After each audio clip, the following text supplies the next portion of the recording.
안녕하세요, 아로니안입니다. 올해 샌디에이고 코미콘 SDCC 2022에서 DC와 마블 관련 소식들이 돌아와서 팬들을 기쁘게 했습니다. 비록 마블 스튜디오가 진짜 빅 뉴스들을 올해 9월에 있을 디즈니의 빅 이벤트 D23에서 공개할 것으로 전망되지만 어쨌든 흥미로운 소식들인 것은 사실입니다. 물론 SDCC와 별개로 디즈니 플러스의 할로윈 스페셜이 MCU의 웨어울프 바이 나이트 단독 작품이며 여기에 블레이드나 문나이트가 안 나오고 대신에 맨싱이 나온다는 루머가 있기는 하지만 어쨌든 이름값 하는 SDCC의 소식들을 얼른 정리해보겠습니다. 마블 스튜디오가 올해 블랙팬서2 와칸다 포에버로 마무리되는 페이즈 4를 뒤이을 페이즈 5와 페이즈 6의 영화들을 공개했습니다. 이전에 익히 알려진 영화들의 로고를 밝히면서 시크릿 인베이전의 로고가 변경되었으며 아가사 하우스 오브 하크니스의 부제가 코벤 오브 카오스로 변경되었음을 밝혔습니다. 코벤 오브 카오스로 이름이 바뀐 것은 아가사 하크니스를 카오스 매직이나 크톤과 좀 더 연관시키려고 하는 의도로 보입니다. 시크릿 인베이전의 로고는 원작과 유사했던 초기의 로고와 매우 달라졌습니다. 이를 보아서 이 드라마는 원작의 대대적인 스크롤 침공을 그린 내용과는 별개로 MCU만의 내용을 그릴 것이라는 포부를 읽을 수 있겠습니다. 또한 로고의 톤으로 보아서 드라마가 윈터 솔저 같은 폴리티컬 스릴러를 표방할 것으로 보입니다. 정말로 워머신이 등장한다고 합니다. 또한 새로운 캡틴 아메리카 배우 앤소니 매키를 주연으로 하는 네 번째 캡틴 아메리카 영화의 로고와 부제가 공개되었습니다. 바로 캡틴 아메리카 뉴 월드 오더인데요. 뉴 월드 오더는 원작에서 레드 스컬이 이끌었던 비밀 범죄 조직인데 큰 비중은 없었습니다. 드라마 팔콘 앤 윈터 솔저의 첫 번째 에피소드 제목이 뉴 월드 오더라는 점에서도 의미심장한데요. 이 점에서 드라마는 팔콘 앤 윈터 솔저의 분위기와 기조를 이어갈 수도 있지만 한편으로는 레드 스컬의 기환을 추측해 볼 수도 있겠습니다. 여기에 걸맞춰서 이전에 발표되었던 영화 썬더볼츠의 공식 로고도 처음 선을 보였습니다. 데어데블 본 어게인이라는 MCU 드라마가 페이즈 5 드라마라는 것이 밝혀졌습니다. 배우 찰리 콕스와 빈센트 도노프리오가 그대로 데어데블과 킹핀 역으로 돌아온다고 발표되었습니다. 더 MCU에 가까워진 데어데블이라서 다시 태어난이라는 부제를 사용한 것인지 아니면 작가 프랭크 멜러가 쓴 데어데블의 명작 본 어게인을 참고할 것이라서 저 부제를 사용한 것인지 내용이 궁금해집니다. 페이즈 6의 첫 작품은 판타스틱 4이며 두 어벤져스 영화는 어벤져스 캉 다이내스티와 어벤져스 시크릿 워즈이며 페이즈 4, 5, 6은 멀티버스 사가로 공식적으로 명명되었습니다. 판타스틱 4 감독의 마블 스튜디오가 스티븐 스필버거를 원했고 그와 논의도 했으나 스티븐 스필버거가 관심이 없다며 거절했던 것으로 밝혀져 있는데요. 캉 다이내스티는 제가 정말 좋아하는 어벤져스와 캉의 고전으로 캉이 전쟁을 일으켜 지구를 실질적으로 정복하는 내용을 그렸습니다. 어벤져스가 반란군이 되어서 마지막까지 캉과 싸우는 모습이 인상적인데요. 세계 정복도 가능하겠지만 그 스케일이 멀티버스로 확장되어서 우주적인 의미로 캉의 왕조, 캉 다이내스티를 해석할 수 있겠다는 생각도 듭니다. 한편으로는 왕조라는 뜻에서 원작에서 캉의 젊은 시절인 파라오 라마투시 드라마 문나이트에 나올 뻔했으므로 라마투스에서부터 이어지는 어떤 스토리를 추측해 볼 수도 있겠습니다. 시크릿 워즈는 인커전에 의해 모든 평행 우주들이 소멸되면서 여러 세력들이 각각 자신들의 현실을 지키려고 서로 싸우는 가운데 닥터 둠이 전능함을 갖고 갓 엠퍼러 둠이 되어서 단 하나의 현실 배틀 월드를 지배하는 내용입니다. 여기서 일루미나티와 히어로들이 기억을 되찾으면서 갓 엠퍼러 둠에게 맞서 싸우게 됩니다. 과연 원작처럼 닥터 둠이 메인 빌런이 될 것인지 MCU 분위기대로 정복자 캉이 메인 빌런이 될 것인지 궁금해집니다. 시크릿 워즈가 나왔으니 MCU가 전체적으로 리부트 되는 가능성도 생각해봐야겠습니다. 이 리부트를 통해서 엑스맨과 판타스틱 4와 어벤져스가 만화 그대로의 그 중심 멤버들 그대로 한데 같이 나오는 MCU를 기대해볼 수도 있겠습니다. 케빈 파이기는 SDCC 2022 이후에 루소 형제가 캉 다이내스티와 시크릿 워즈를 감독하지 않는다고 발표했습니다. 과연 판타스틱 4와 두 어벤져스 영화의 감독이 누가 될 것인지 기대가 됩니다. 페이즈 6의 영화들이 무엇이 될지 공개되지는 않았지만 2025년에 2월 14일, 7월 25일에 각각 마블 영화들이 개봉을 하고 2026년엔 2월 13일, 5월 1일, 7월 24일, 11월 6일에 마블 영화들이 나온다고 이번 행사에서 밝혀졌습니다. 그렇다면 2025년에는 2월 14일에 영화 하나, 5월 2일에 캉 다이내스티, 7월 25일에 하나, 11월 7일에 시크릿 워즈인 셈인데요. 시크릿 워즈로 페이즈 6가 끝나는 것인지 아니면 2026년 11월 6일에 마블 영화로 페이지 6가 끝나는 것인지에 대해서는 여부는 아직 미정이라서 D23을 지켜봐야겠습니다. 블랙팬서 2 와칸다 포에버에서 원작 시크릿 워즈의 중요한 두 인물 닥터둠과 네이머가 나올 것으로 전망이 되는 상황이라서 와칸다 포에버에 더 많은 관심이 생겼습니다. 이에 걸맞게 블랙팬서 2 와칸다 포에버의 최초 트레일러가 공개되었습니다. 올해 11월 11일 개봉 예정인 이 영화는 이번 예고편에서는 일전에 보고되었던 MCU의 아틀란티스의 왕 네이머와 아이언하트가 나오고 루머대로 아틀란티스와 와칸다의 갈등을 보여주면서 대중이 영화에 대해 갖고 있는 분위기와 걱정을 바꿨습니다. 아이언하트의 기술이 와칸다와 아틀란티스의 갈등에 휘말리고 이 배우에 닥터둠이 있다는 식으로 나오지 않을까 싶은데 과연 두고 봐야겠습니다. 마지막에 블랙팬서가 나오는데 이게 슈리일 것인지 은바쿠일 것인지 기대가 됩니다. 블랙팬서 2 와칸다 포에버 이전에 나오는 또 다른 페이지 4의 작품 변호사 슈얼크의 두 번째 예고편이 공개되었습니다. 예고편에서는 익히 알려진 대로 작가 존 번의 슈얼크 연재를 참고한 것처럼 잠시 사회 벽을 넘어서 시청자에게 말을 하는 것처럼 보이는 장면도 나와서 기대감을 더했습니다. 사실 가장 팬들이 탄성을 지른 부분은 아마도 데어데블의 등장일 것입니다. 찰리 콕스의 데어데블이 바로 넷플릭스 시절의 곡정으로 슈얼크와 만날 것으로 보여서 두 대표 슈퍼히어로 변호사들이 왜 만났는지 팬들이 궁금해하게 되었습니다. 비록 아직 찰리 콕스의 합류가 공식적으로 발표된 것은 아니지만 어쨌든 그가 나올 것이 너무나 당연해 보입니다. 여기서 슈얼크는 소서러 스프림 웡도 만나는데요. 웡이 우주의 안위를 걱정하면서 슈얼크를 찾은 것은 아마도 어보미네이션과의 우정과 관련된 것으로 보이긴 합니다. 한편으로는 원작에서 슈얼크가 리빙 트리뷰널에게 우주를 변호한 적이 있었던 만큼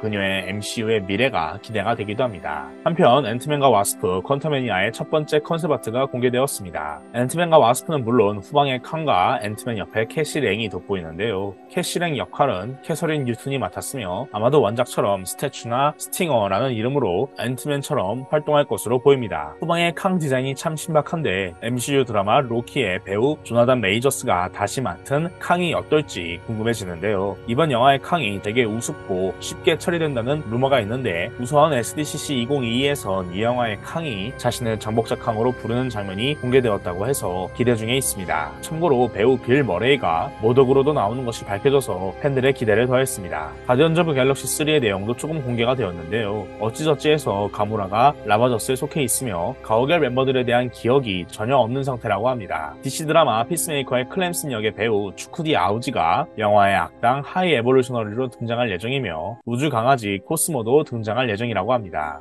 이제 애니메이션으로 넘어가 보겠습니다. 왓이프의 시즌2는 2023년에 방영될 것으로 알려져 있으며 현재 이미 시즌3도 제작 중에 있다고 합니다. 시즌2에선 캡틴 카터가 하이드라 스톰퍼인 윈터 솔저와 싸우는 에피소드가 있고 오딘이 무려 만다린과 싸우는 에피소드가 있으며 이 만다린이 샹치의 그 만다린인지 아이언맨의 그 만다린인지에 대해서는 아직 알려진 바가 없습니다. 또한 헬라에 대한 에피소드가 있다고 합니다. 시즌1의 엎어진 에피소드인 사카하르 토니가 헐크와 발키리와 관련된 에피소드도 있다고 하는데요. 히어로들이 중세 유럽에 있다는 가정하에 나온 마블 1602년을 바탕으로 하는 에피소드도 있다고 합니다. 또한 이번 SDCC에선 대형눈의 멀티버스에 나왔던 캡틴 카터가 왓이프에 나왔던 캡틴 카터와는 서로 다르다고 확정되었다고 합니다. 애니메이션 왓이프의 스핀오프 애니메이션 마블 좀비스는 왓이프에 소개된 바로 그 좀비 현실의 내용이며 청불 등급으로 제작된다고 합니다. 마블 좀비스에선 스칼렛 위치, 절반의 캡틴 아메리카, 호크아이, 어보미네이션, 캡틴 마블, 오코에, 버키, 블랙 위도우로 보이는 인물들이 좀비로 나올 예정입니다. 이에 맞서서 미즈 마블, 지미우, 옐레나 벨로바,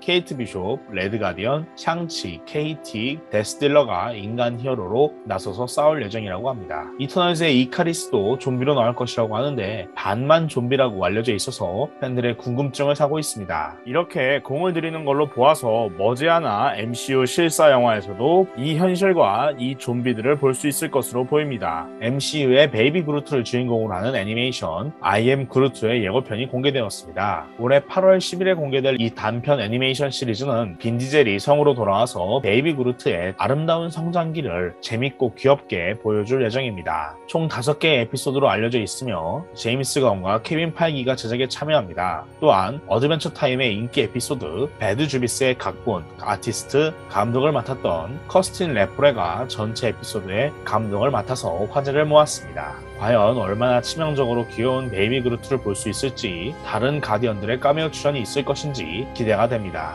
엑스맨 애니메이션 시리즈의 경우 엑스맨 97이라는 이름으로 새로 제작에 들어갑니다. 2023년 가을에 방영될 예정인데요. 여기에선 매그니토가 원작 속 히어로 시절 코스튬을 입고선 사라진 찰스 자비의 대신에 엑스맨을 이끄는 장면이 나왔다고 합니다. 시리즈의 오리지널 멤버인 사이클롭스, 울버린, 징그레이, 스톰, 갬빗, 주빌리, 로그, 비스트 모두 돌아오며 선스팟, 케이블, 나이트크롤러, 포지, 비숍, 모프가 등장하고 악당으로는 센티넬, 미스터 시니스터, 엠마 프로스트, 세바스찬 쇼, 칼리스토, 발레리 쿠퍼가 등장할 것으로 알려져 있습니다. 최근 있었던 드라마 미즈마블에서의 엑스맨 OST 삽입과 그리고 충격적인 반전, 뮤테이션, 이 애니메이션에 관련이 있을지는 아직까지 나온 바가 없습니다. 한편 MCU 스파이더맨의 11화 이전의 기원을 그릴 것이라고 알려져서 많은 기대를 모았던 애니메이션 스파이더맨 프레시맨 2어에 대해서 중요한 소식들이 나왔습니다. 데어데블 찰리 콕스가 성우로 등장할 예정이라는 것이 첫 번째 기분 좋은 소식인데요. 두 번째 좋은 소식은 아직 성우가 밝혀지지 않았지만 닥터 스트레인지도 이 애니에 나와서 스파이더맨을 도와줄 것이라고 합니다. 노웨이 홈에서 스쳐지나간 케미들을 더 볼 수 있겠다고 좋아하실 분들이 계실 텐데요. 그러기에는 조금 두고 봐야겠습니다. 왜냐하면 이번 발표를 봤을 때 이 애니가 MCU 스파이더맨과 별개로 보이기 때문입니다. 당장 어린 시절에 피터가 맷을 만났다는 것부터 노웨이 홈과 다르고, 또한 해리 오스본, 아마데우스조, 그리고 러너웨이즈라는 젊은 히어로 팀의 니코 미누로가 스파이더맨의 학교 친구로 등장한다는 점에서도 다릅니다. 마찬가지로 노만 오스본과 닥터 옥토퍼스, 스콜피온, 카멜레온도 이번 애니에 등장한다고 해서 조금 애매한 감이 있습니다. 특히 이번 애니에선 노만 오스본이 MCU 아이언맨이 했던 멘토와 서포터의 역할을 대신해줄 것이라고 알려져 있는 상황이라서 더욱 애매한 상황입니다. 좀 더 지켜보긴 해야겠지만 일전에 이미 톰 홀랜드가 이 애니의 성우로 출연하지 않을 것이라는 루머가 있기는 했습니다. 사실 톰 홀랜드는 MCU 애니메이션 와디프에서도 스파이더맨 성우로 참여하지 않았죠.